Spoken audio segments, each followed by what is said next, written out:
ეს იყო მაია ლომიძე ბათუმიდან ხვალიდელი პრეზენტაციის შესახებ. ქართული პროდუქტი გაიაფთა აგრარულ ბაზრებში, სადაც ძირითადად ადგილობრივი ხილი და ბოსტნეული იყიდება, ფასებმა მნიშვნელოვნად დაიკლო. დღეს სოფლის მეურნეობის ბაზარზე ქართულმა პროდუქციამ იმპორტირებული ბოსტნეული პრაქტიკულად მთლიანად ჩაანაცვლა, რამაც შესაბამისად ფასებზეც სერიოზული გავლენა იქონია. და კიდევ ერთი არანაკლებ მნიშვნელოვანი ფაქტორი, რომელიც მომხმარებლის ჯიბესთან ერთად ჯანმრთელობასაც უკავშირდება, ადგილობრივი პროდუქტი ეკოლოგიურად ყველაზე სუფთაა.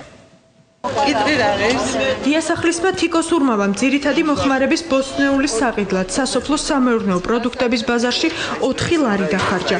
მან კიტრი, პამიდორი, ბადრიჯანი და ატამი შეიძინა. ამბობს, რომ ბოსტნეულის ფასი თითქმის 2-ჯერ გაიაფებულია, რაც სურმავების ოჯახის ბიუჯეტზე საისახა.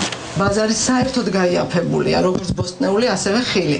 იმ წელს აი ამ პროდუქტის საყიდლად თუ დამჭირდებოდა 7 ლარი, წელს 4 ლარად ვიყიდე.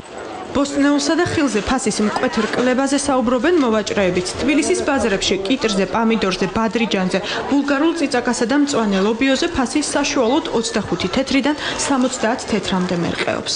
ფასები ძალიან დაბალია, იმიტომ რომ შედარებით შაშანდებთან შედარებით არ შეიძლება თქმა რა.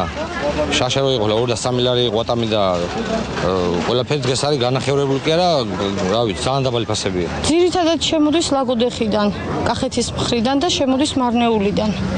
და ძალიან დიდი მნიშვნელობა აქვს ამას, რომ ჩვენი პროდუქცია იყიდება ჩვენ ბაზრებში.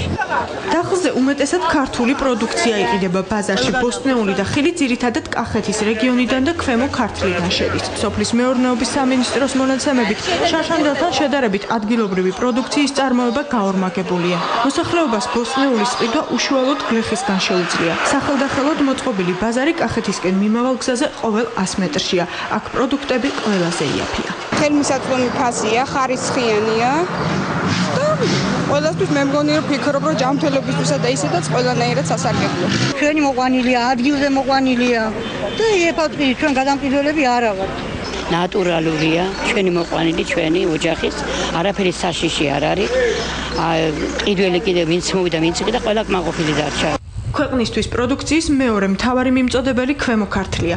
მარნეულში ფერმერი თამას სისვაძე მოსავალს ხშირ შემთხვევაში სახლიდან გაუსვლელად ყიდის.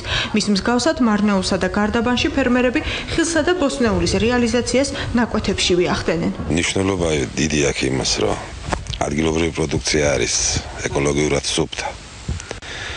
არ შეიცავს შხამქიმიკატებს და არის ძალიან მარგებელი.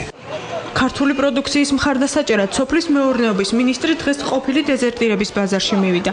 ბაკურ კვეზერელმა მოსახლეობას ქართული პროდუქტის შეძენისკენ მოუწოდა. სოლიდარობის ამ აქციით ხელისუფლება გლეხებისა და ფერმერებისათვის მოყვანილი მოსავლის რეალიზებაში დახმარებას ცდილობს.